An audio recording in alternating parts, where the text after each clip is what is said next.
Buenos días nuevamente. Seguimos en otras voces de Hoja de Ruta Radio y hoy tenemos la presencia de Javier Orti, quien es secretario del partido Avanza, con quien vamos a conversar de algunos temas, entre ellos justamente el futuro que tiene la agrupación política a la que él representa. Pero no vamos a empezar sino preguntándole también este tema de la coyuntura política, porque es muy importante su opinión sobre lo que está pasando. Javier, muy buenos días, bienvenido a Hoja de Ruta, y queríamos saber cómo ves tú este momento del país en el que parece que vivimos una tensa calma luego del paro, luego de que se han dado estos acontecimientos y que ahora dependemos mucho de la Asamblea Nacional al tener el proyecto de ley de crecimiento económico, como le ha denominado el gobierno. Muy buenos días. Bueno, muy buenos días, un gusto estar por primera vez acá en Hoja de Ruta, felicitándoles por este espacio. Y bueno, la coyuntura política nacional muy compleja. La herida del paro nacional es sumamente gruesa, abierta. Hay unas fracturas no solo políticas, sino unas fracturas sociales muy profundas, muy profundas. Tienes a un gobierno nacional que está tratando de restablecerse después de un fuerte golpe que recibió. Sí, con un sinnúmero de errores, desde el orden político hasta el orden comunicacional, que le costaron prácticamente disminuir su apoyo y popularidad, y eso en varios estudios, sobre todo cuantitativos, está más que demostrado, ¿no?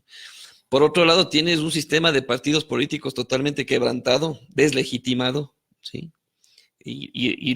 Te habla alguien que es dirigente de un partido político y hay que hacer un mea culpa. Los partidos políticos o el sistema de partidos políticos en el Ecuador en general está totalmente debilitado. No existe una certeza, un camino claro a seguir. Yo lo tengo el camino claro, por supuesto, y eso ya lo voy a decir, pero de que alguna agrupación política o algún personaje la tenga totalmente segura para el 2021, totalmente claro que eso no existe. Hay un quiebre total de la sociedad. Este proceso ha servido, César, para que la gente se quite la careta, para que la gente políticamente primero se vea su escaso criterio sobre el análisis político en general, y segundo, para que demuestre en realidad cuáles son sus sentimientos más bajos, ¿no?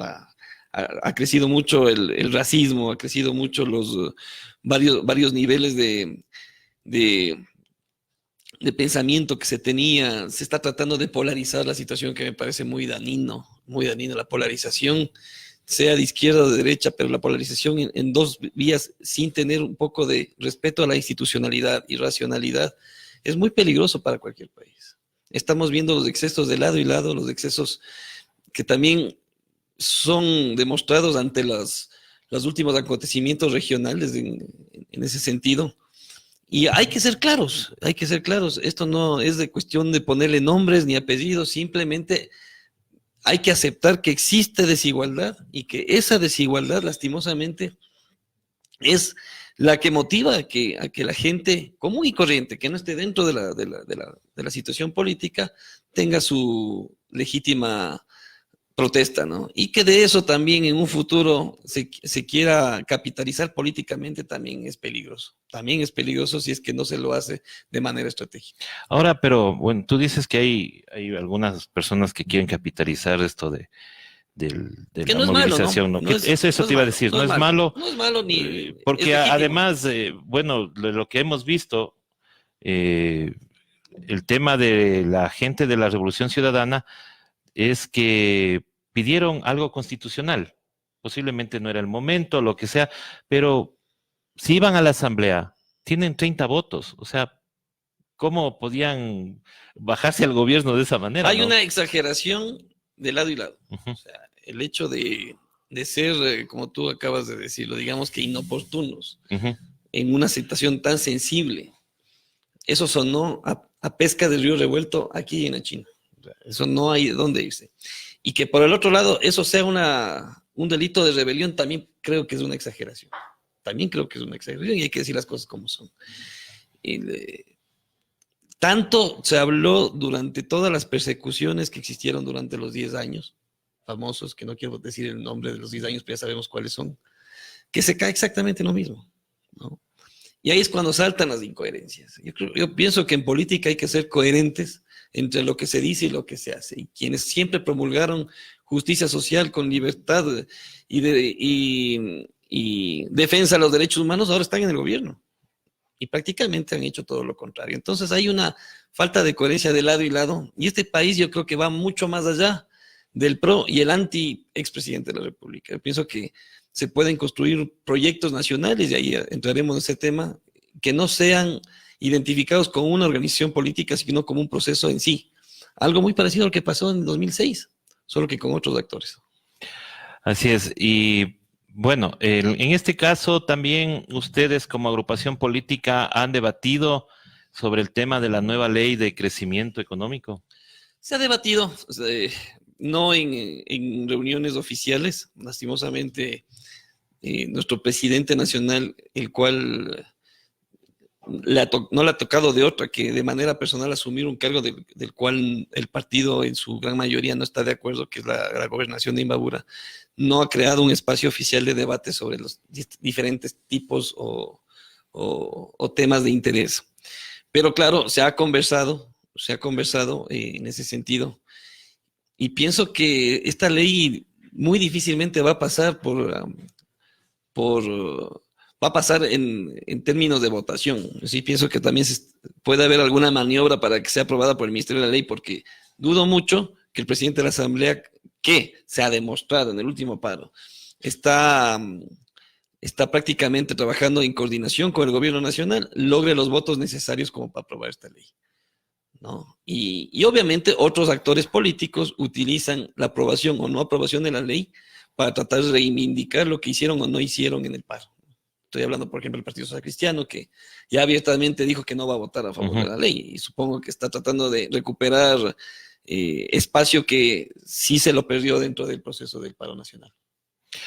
Ahora, ustedes como agrupación política no están apoyando al gobierno, porque tú me dices que están... No, tenemos una discrepancia de criterios. Hay un grupo que está apoyando al gobierno y directamente a través de una gobernación.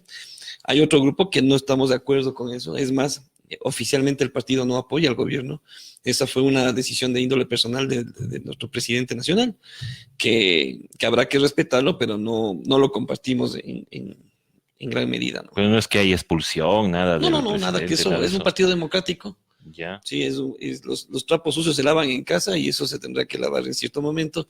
Estamos a puertas también de una vez de que el Consejo Nacional Electoral nos ha confirmado nuestra permanencia dentro del registro electoral. Lo que corresponde ahora son elecciones de la nueva directiva nacional que fenecen el 25 de noviembre, y para eso estamos en conversaciones.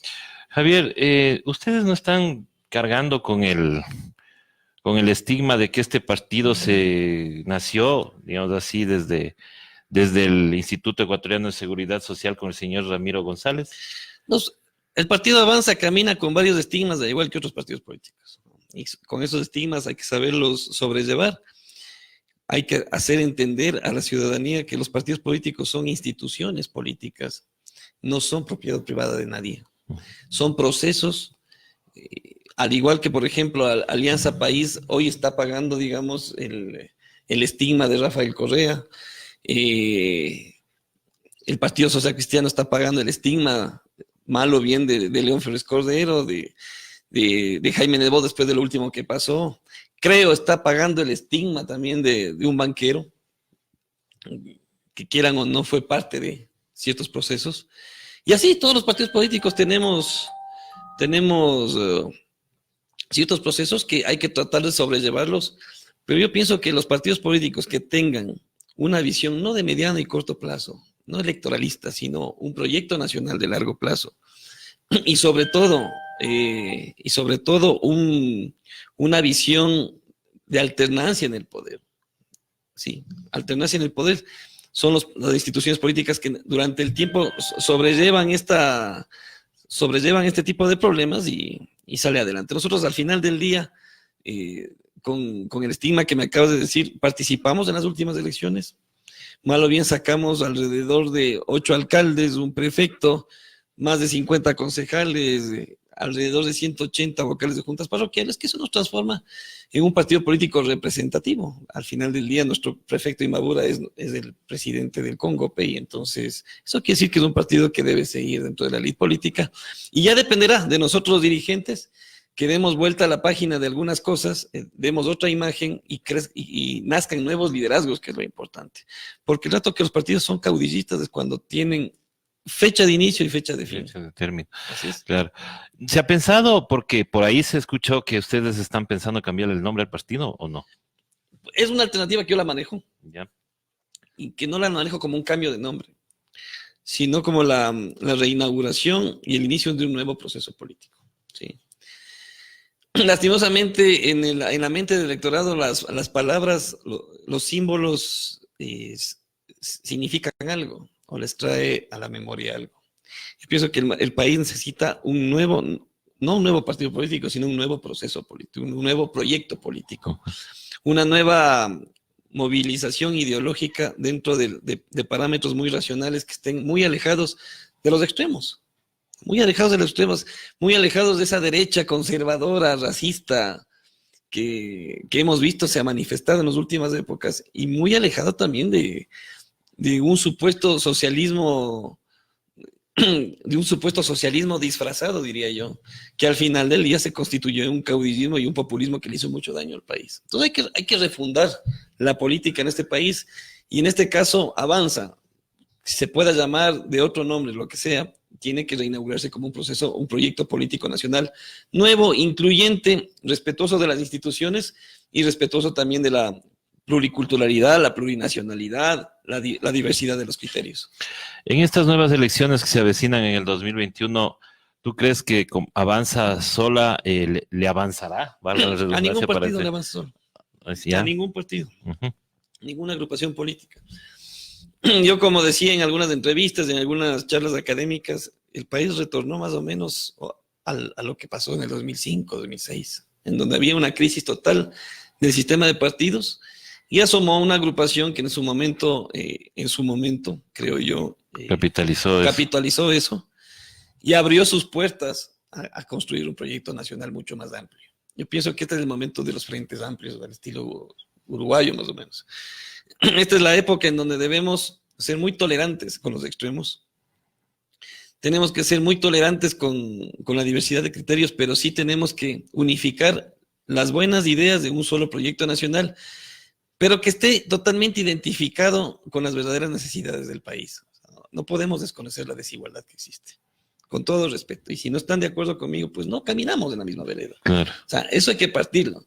Lo que pasó en el paro nacional fue la traducción de lo que está pasando en el país. O sea, eso no se le puede poner con nombre y apellido a los unos y sin nombre y apellido a los otros. Esto es un proceso de varios actores políticos en dos veredas opuestas, y hay que identificar realmente qué es lo que pasó. Y yo pienso que el país necesita no un nuevo partido político, necesita un nuevo proyecto que esté totalmente alejado de lo que nos hemos estado acostumbrando en estos 10 años. Ustedes están dispuestos a conversar con diferentes partidos políticos. Te digo esto porque se ha visto que Izquierda Democrática está en un plan más o menos parecido, en el que abren las puertas para que vengan, confluyan, pero que se tengan... a eso iba. Sí. A que posiblemente regresen ustedes como... estén colaborando con ellos o con el mismo correísmo, que ahora no tiene partido. La verdad, no he hablado con los históricos dirigentes de Izquierda Democrática, porque entre ellos todavía no se ponen de acuerdo. Yo aplaudo una nueva ola de jóvenes que veo que están en elecciones internas y les deseo mucha suerte, pero yo lo que sí les he dicho es que mientras las viejas estructuras de Izquierda Democrática sigan viviendo de la nostalgia y sigan pensando que la política se hace como en la década de los 80, no va a pasar nada. Ellos primero tienen que renovarse internamente y dejar de pensar que las vacas sagradas siguen tomando la decisión. ¿Sí? Ujú. Les cuento que las vacas sagradas le querían meter de candidata a presidenta al actual ministro de gobierno. Sí, eso sabíamos. Así fue. Así era. Entraron Es más, y sigue cuando afiliada, vieron ¿no? que no les iban a recibir con tanta vehemencia, o sea, salieron nomás. Claro. ¿Sí? Entonces, ¿y eso idea de quiénes fueron? De las vacas sagradas. Por no decir nombres y apellidos, que todos lo sabemos. Claro. Entonces, sí estamos dispuestos a conversar y hemos estado conversando con varias organizaciones políticas, pero no solo organizaciones políticas que necesariamente tengan registro electoral, también hay agrupaciones y movimientos sociales, políticos que también desean abrir un frente amplio y eso hay que hacerlo. Eso se hizo en su momento. Eso te preguntaba. Revolución Ciudadana parece que no tiene partido porque el tema de compromiso social está muy difícil, pero ellos pueden acercarse, conversar contigo, serían recibidos, no sé. Revolución Ciudadana, yo he conversado con algunas personas, pero yo les he dicho que lastimosamente el votante de la Revolución Ciudadana está esperando otro tipo de proyecto político. Lo que sí hay que aceptar es que si no nace este nuevo proyecto político, ellos van a tener esa votación dura. ¿Sí? Pero yo pienso que ellos ya tuvieron una oportunidad. Ya tuvieron, no 4, no 8, 10 años tuvieron.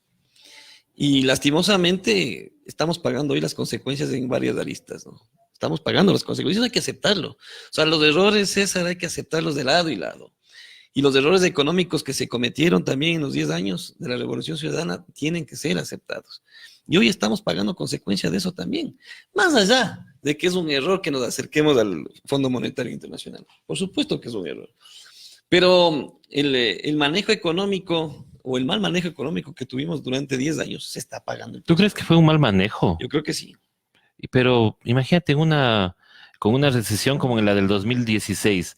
Salimos adelante, ¿no? No se topó temas tan sensibles como pasajes, subsidios y todo eso. Esto es como lo que pasó en el 2016. César, es como cuando te quedas sin trabajo, pero todavía tienes tarjetas de crédito. O sea, te endeudaste. Es una ilusión nomás. Pero el FMI también te dice que no nos hemos endeudado tanto. En 2019 se te acabaron los cupos. Claro. Te reventaron las tarjetas y ya no puedes. Pero eso digo. Ingresos igual que los anteriores, no puedes seguir. O sea, sí. el manejo económico fue útil en el corto tiempo, ya, pero no fue sostenible. Ah, bueno. Ahí. Y es porque hubieron grandes ingresos. Claro. Ya, ahora. ¿Cuál va a ser el proyecto de ustedes para el 2021? Aparte de esto de tener un gran frente y todo eso, pero ¿cómo quieren capitalizarlo o cómo pueden o cómo van a proyectarse luego? No sé, nosotros tenemos que primero identificar qué sectores de la sociedad se encuentran en esta brecha que yo les llamo el NI. Yeah. O sea, ni Nebot, ni Correa, ni Lazo, ni Moreno. Yo pienso que hay una gran. Yo pienso que en esa vereda pueden estar los indígenas, pero los indígenas también están cometiendo un grave error. El grave error que siempre tuvo la Revolución Ciudadana, el sectarismo. Yeah. Ahorita les ves amplios a los de la Revolución Ciudadana. Claro. Hagamos un tema amplio, pero en su momento no había ni cómo toparles la puerta. Entonces, ese sectarismo al cual están cometiendo un grave error, yo les he dicho a algunos dirigentes indígenas, no cometan el error de encerrarse. Ustedes tienen la oportunidad de armar un gran frente y ser parte de este frente, independientemente de los nombres. El problema es que cuando ya se topan nombres claro. para las precandidaturas y todo eso, no, con este no voy, con este sí voy, con este ni. No, yo sí pienso que también hay una gran cantidad de clase media que también deseamos participar en política y que podríamos ser parte de un gran frente, no ciudadano, sino de un gran frente político que pueda darle al país una alternativa a todo lo que hemos vivido. Te voy a dar algunos nombres, para solamente como proyección nada más, de algunos que se han proyectado ahí como candidatos presidenciales. ¿Qué te parece Carlos Rabascal? No lo conozco, no sé cómo piensa. ¿No has hablado con él? No he hablado con él. ¿El doctor Augusto Tandazo? Sí, yo hablo con él, es un gran amigo mío. Tiene ideas muy claras, todavía no tengo claro cuál es su relación con el expresidente, sé que no es ninguna, pero yo creo que es uno de los que tiene clara la situación. Ya, te pongo a otra persona, Pavel Muñoz. Un gran académico, me ha cogido pica últimamente, a veces me dedica algunos tweets. Ya. No le gustó que en un debate, cuando fuimos candidatos a la asamblea, le diga, oiga, venga y debata, no me dé rendición de cuentas de lo que usted fue secretario de las Emplads. No le gustó. Pero no quiere decir que no sea inteligente, pero dudo mucho que tenga un capital electoral fuerte propio. Pero, ¿y si por ahí recibe la bendición de Correa? Por eso, necesitamos líderes con liderazgo propio. Ya dejémonos de pensar. ¿Pero no crees que él podría capitalizar eso? ¿O alguno que esté en la Revolución Ciudadana? El país necesita nuevos liderazgos propios. No necesita el rostro de absolutamente nadie. ¿Y Leonidas Issa? Leonidas Issa es un elemento muy interesante. Pero yo pienso que él debe comenzar una carrera política. O sea, ¿por qué aventurarse de una a la presidencia de la República? Él podría ser un gran diputado nacional, por ejemplo, asambleísta nacional. Ya, pero en la coyuntura tú ves que hay muchos candidatos de derecha. Tenemos lastimosamente en un país con tanta falta de institucionalidad como el nuestro, cualquiera de la noche a la mañana puede llegar a hacer algo. Mira el vicepresidente que tenemos, por ejemplo, que no tengo nada en contra de él, pero se nota la falta de experiencia en varios procesos políticos. Y a quien deberían sancionarle, creo yo, porque él es el encargado de la inteligencia y resulta que no pasó nada. Entonces, sí, ese es un claro ejemplo. Entonces, Leonidas Issa ha demostrado un gran liderazgo. Sin embargo, él tiene que, si quiere una vida política estable, digamos, o digamos una vida política fuerte, tiene que hacer carrera política, y yo pienso que la Asamblea podría ser un buen espacio para iniciar. ¿Ustedes podrían pensar en ir con candidato propio? Nunca se descarta. La política es muy cambiante. Nunca se descarta, sin embargo, no es lo aconsejable. Lo que sí tenemos totalmente claro es que es un suicidio político, ya nos pasó, ir a las elecciones sin candidato a la presidencia. No tienes idea lo que se ha sufrido, más allá de lo que pasó con el expresidente nuestro, el no tener representantes en la Asamblea. Y ahí sí, en el caso de la Asamblea, sí necesitas de un liderazgo que influya dentro de la votación. Entonces yo pienso que nuestra prioridad tiene que ser la de ser parte de este frente, ¿no? El tema de la candidatura propia no es descartable, pero no debe ser la prioridad tampoco. Ahora, podríamos vernos, como tú bien dijiste, en los ejemplos de Uruguay, pero también deberíamos vernos en el ejemplo de Argentina, por ejemplo, como para recuperar, en este caso, la posición de izquierda.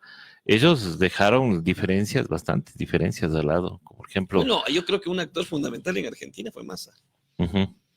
Si Massa se presentaba, rompía con el movimiento Todos, que prácticamente estaba auspició la ganancia, pero claro, es muy difícil el conformar un gran frente con personajes que tienen mucha resistencia dentro de la política. Si me dices, busquemos un candidato a presidente y la vicepresidenta sea alguien de la Revolución Ciudadana, yo le veo bien complicado en este caso. ¿Pero no crees que ahí capitalizarían el voto duro que tiene la Revolución Ciudadana?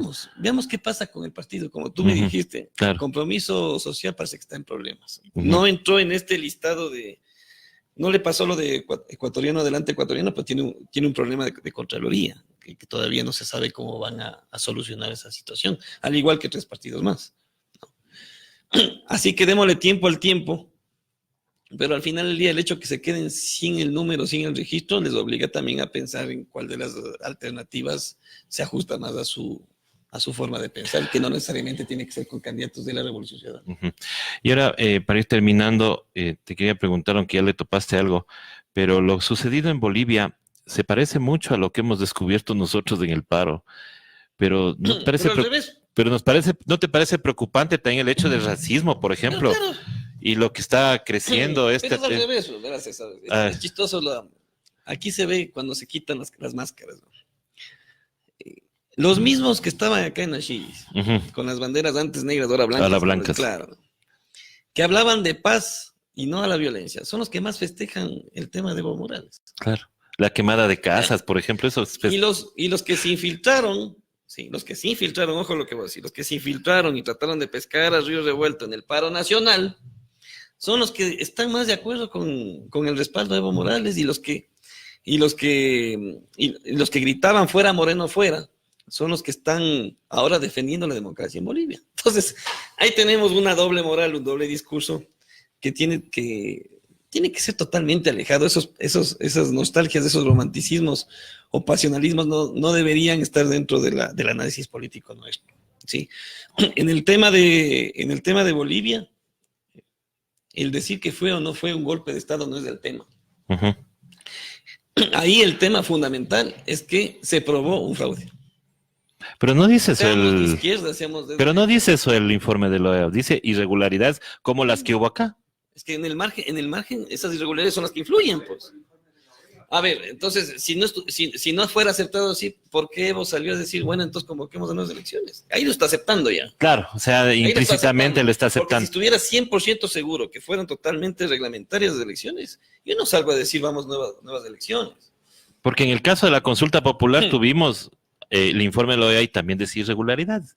Pero ahí el presidente no dijo nada, se quedó callado. Es la gran diferencia. Claro. Es la gran diferencia. Además que yo, por ejemplo, personalmente lo conozco a Carlos Mesa. Uh-huh. Y yo no lo considero de la extrema derecha. Pero ya tuvo su oportunidad de presidente y viste la forma como salió y todo eso. Por supuesto que sí, eso no te discuto. Pero no lo podría yo considerar como el candidato de la extrema derecha, ¿no? Como si es Quirola, por ejemplo. Claro. Entonces. Pero Quirola ha sido mucho más tranquilo en las declaraciones. Porque no fue candidato. Pues. A él no le robaron las elecciones. Puede ser, pero ahorita podría ser él el candidato. Y otra cosa, que yo pienso que al igual que acá en Bolivia, es una especie de reacción acumulada, ¿no? Que si bien en términos macroeconómicos Bolivia no está mal. Uh-huh. Sí, y ese es el gran aliciente que tiene Evo Morales. Sin embargo, el hecho de no haber querido que otra persona le suceda o se presente a elecciones y el haber forzado el tema de su participación en elecciones ya fue un detonante. Y en esta vez, en cambio, con las irregularidades que existieron, ya no digo fraude, irregularidades que existieron, ya fue otro detonante más. Y ahí, por supuesto que, al igual que acá, mientras los infiltrados fueron los de la Revolución Ciudadana, me imagino que en Bolivia habrá un montón de infiltrados de la extrema derecha. Sí, y ahí también te dio lo mismo que le dije a Pablo Dávalos, ¿no? Si acá se decía que habían 200 o 300 venezolanos y cubanos haciendo relajo, ¿por qué no fueron esos a Bolivia a defender a Evo? Decía yo, ¿no? Claro. O sea, eso también es otro tema también medio complicado. Entonces yo pienso que en Bolivia, si es que realmente se hacen elecciones apegadas al derecho y todo eso, pues que sea el pueblo boliviano el que dirima realmente cuál es el destino de Bolivia. Si tiene que ser Carlos Mesa de nuevo, pues tendrán que votar por Carlos Mesa. Si es que Evo Morales lanza otro candidato, veremos si ese liderazgo se traduce en esa candidatura. Que podría ser Álvaro Pero García. lo más sano en Bolivia son nuevas elecciones. Ahora, que las Fuerzas Armadas hayan sugerido que salga, o sea, que hayan dirimido nuevamente en las democracias latinoamericanas es preocupante.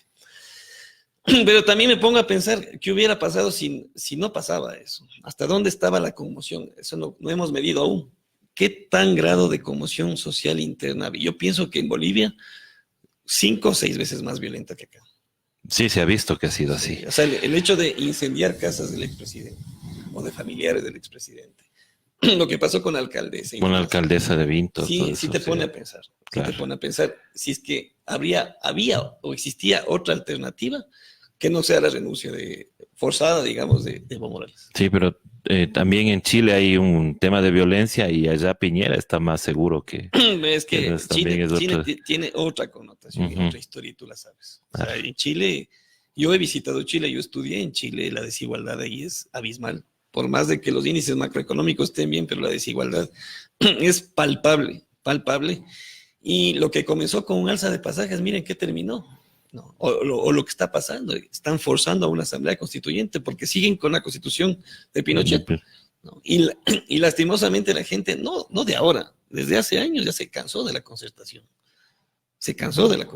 Entonces, y por eso Piñera está 2 veces ya de presidente. Claro. Ahora, y para finalizar ya con esta pregunta, nosotros no. ¿Qué opinas del papel de los medios de comunicación tanto en el paro como hasta ahora con los eventos que han sucedido en Bolivia y Chile? Terrible porque se nota el sesgo. los medios de comunicación tradicionales tienen un formato totalmente planificado, ¿no? Y eso quiere decir que, tú sabes, o sea, al final del día, nuestros medios de comunicación históricamente siempre han sido manejados por esa élite económica, banquera, que históricamente siempre ha tenido en las manos al país, ¿no? Y en esta vez sí se tradujo eso. O sea, es totalmente evidente el sesgo en cada uno del manejo editorialista de cada uno de los medios tradicionales. Pero como no hay mal que por bien no venga, están naciendo nuevos medios que hay que tratar de evitar de que tengan mucho sesgo, ¿sí? Pero dentro de lo que tiene que ver con las plataformas digitales, prácticamente se está evidenciando que la comunicación tradicional está en desmedro últimamente. Entonces, tanto de izquierda, de derecha, de las tendencias que sean, están naciendo nuevas maneras de comunicar y la gente también tiene nuevas alternativas de comunicación. Si tú preguntas a los jóvenes, a los millennials, ya nadie te ve noticias. Claro. Nadie te ve noticias. La gente se comunica por las redes sociales, que es un peligro también, porque las redes sociales es un basurero de información, en donde tienes que escarbar y ver y contrastar la información que sea útil. Por eso yo siempre recomiendo a los jóvenes que lean pero que sobre todo contrasten las fuentes. No te puedes creer todo lo que hay en las redes sociales. Así es. No te puedes creer todo lo que hay en las redes sociales. Y ese es nuestro trabajo justamente Sí, acá. por eso les en Hoja de felicito Ruta. que inviertan, que sigan. El tema de los medios digitales es un tema de constancia, no se ven los resultados inmediatamente. Así es. Pero Como todo emprendimiento. todo emprendimiento, sí. Ya les llegará el tema de auspicios y cosas así. Ojalá no sean los auspicios de la posta, pero... No creo que lleguemos a hacer tanta pauta. Muchísimas gracias a Javier Ortiz, secretario general de Avanza, con quien hemos conversado, y como siempre les digo, ¿no? Es ustedes quienes sacan sus conclusiones, nosotros les damos insumos para el debate, que es lo más interesante. Muchísimas gracias nuevamente y esperamos que nos vuelvas a visitar, vengas acá, esta es tu casa, y continuamos nosotros más tarde. En la tarde estaremos a las 3 de la tarde con el embajador de la República de Cuba, con quien vamos a conversar sobre esta votación en la ONU que condena el bloqueo, pero que lastimosamente queda en votación nada más. Eso conversaremos con el embajador. Hasta la tarde.